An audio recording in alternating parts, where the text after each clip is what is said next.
চোখ বন্ধ করো। ভাবো, তোমার বয়স ৩৫। রাতে ঘুম আসছে না। মোবাইল স্ক্রল করছ আর দেখছ তোমার বয়সী কেউ গাড়ি কিনেছে, কেউ ব্যবসা দাঁড় করিয়েছে, কেউ পরিবার নিয়ে সুখী। আর তুমি ভাবছ, আমি কি ২৫ বছর বয়সে অন্য সিদ্ধান্ত নিতে পারতাম? এই ভিডিওটা তোমাকে ভয় দেখানোর জন্য না, তোমাকে জাগানোর জন্য। সত্যিটা শোনো, ৩০ বছর কোনো শেষ না, কিন্তু ৩০-এর পর ভুলের সুদ বাড়তে শুরু করে।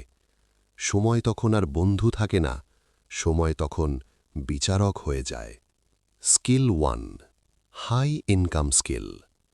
তোমার ডিগ্রি তোমাকে চাকরি দিতে পারে, কিন্তু স্কিল তোমাকে স্বাধীনতা দেয়।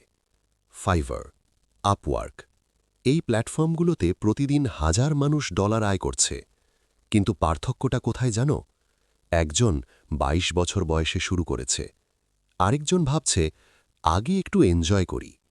সময় কখনো অপেক্ষা করে না। ওপেন এআই বদলে দিচ্ছে কাজের পৃথিবী।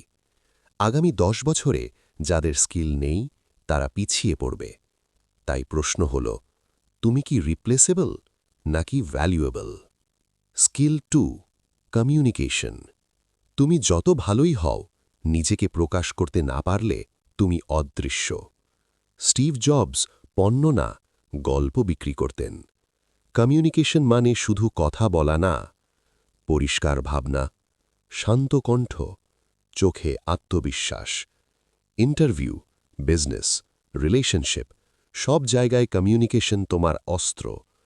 আজ থেকে আয়নার সামনে দাঁড়িয়ে ৫ মিনিট কথা বলো নিজের সাথে। তুমি নিজেকে কতটা বিশ্বাস করো? Skill 3, money management. অনেকে ৩০-এর আগে টাকা আয় করে, কিন্তু ৩০-এর পরে টের পায় কিছুই জমেনি। ওয়ারেন বাফেট বলেছিলেন, spend what is left after saving. তুমি যদি আয় বাড়ার সাথে লাইফস্টাইল বাড়াও, তুমি একই জায়গায় থাকবে। কম্পাউন্ড ইন্টারেস্ট সময়ের সাথে কাজ করে। তুমি সময়ের সাথে কাজ করছো তো? Skill 4, emotional control. ব্রেকআপ হলে তুমি ভেঙে পড়ো, ক্রিটিসিজম হলে তুমি থেমে যাও, ফেলিয়ার হলে তুমি নিজেকে সন্দেহ করো। কিন্তু স্ট্রং মানুষ কাঁদে না, এটা মিথ্যা। স্ট্রং মানুষ ভেঙে পড়ে, কিন্তু উঠে দাঁড়ায়।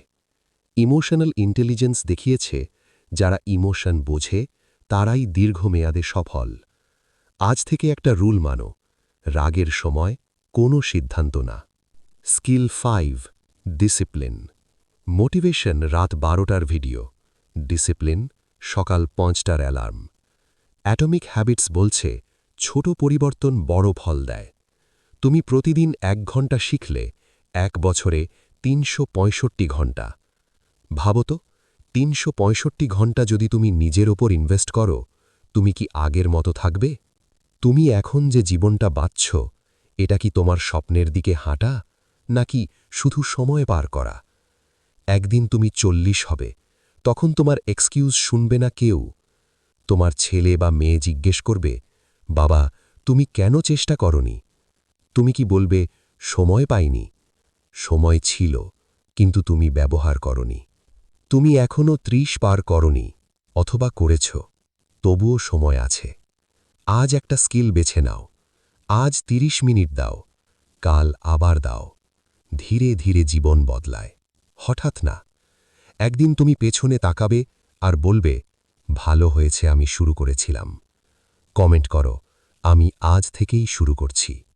সাবস্ক্রাইব করো এআই টিপস, কারণ এখানে শুধু কথা না, কাজের নির্দেশনা দেওয়া হয়।